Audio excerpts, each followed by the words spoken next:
I would say first, I had teachers in my life that were supportive.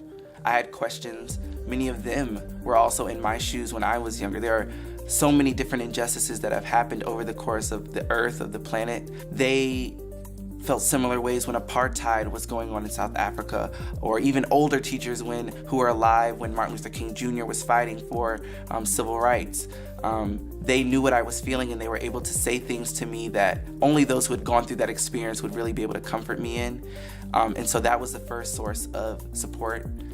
The second thing I would encourage anyone who's considering protest to do is to read. There are so many different books and narratives and stories on people who have fought the good fight as it relates to making people aware of injustice and fighting for what's right.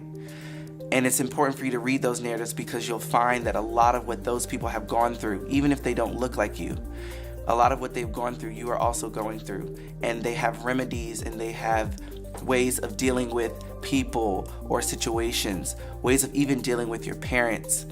I had a situation where my parents were scared or frightened by how involved I was getting in the Black Lives Matter movement. And my mother encouraged me to calm down. One of the thoughts that came to my mind was maybe she isn't supportive of me in this. Why would she not be supportive of me in this? I had a lot of questions. And so I spoke with some of those teachers that I mentioned earlier. And what they told me was that your mother just wants you to be safe.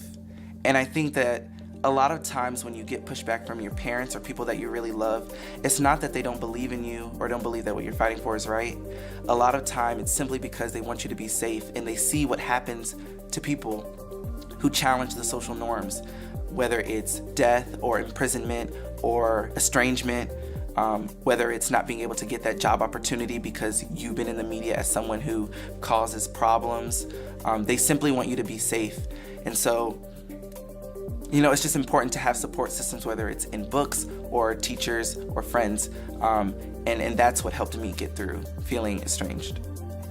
I would say appreciate the moment, but always try to push yourself to think about the next 3 to 4 steps down the line.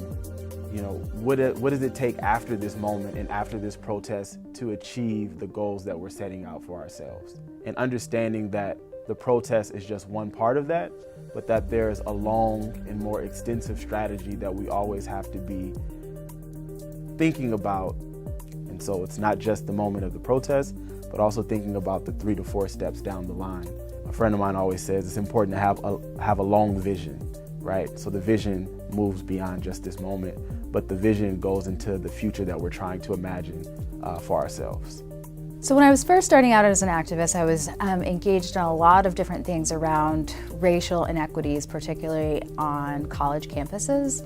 And a couple of things that I wish that I knew are one, that victory is not always immediate and not always after the first set of actions, and that's okay, that I should consider myself to be in the activist mode or in the activist frame for the long haul, and to be saddened when maybe the outcomes weren't always what I wanted them to be, but to also remember that I had the opportunity to try again and to try again in a different way.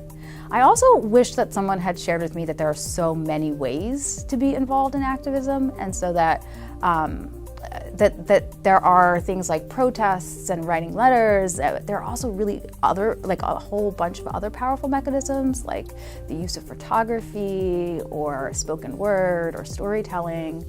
And I don't think that I had as much of an imagination about all the things that could be involved in activism.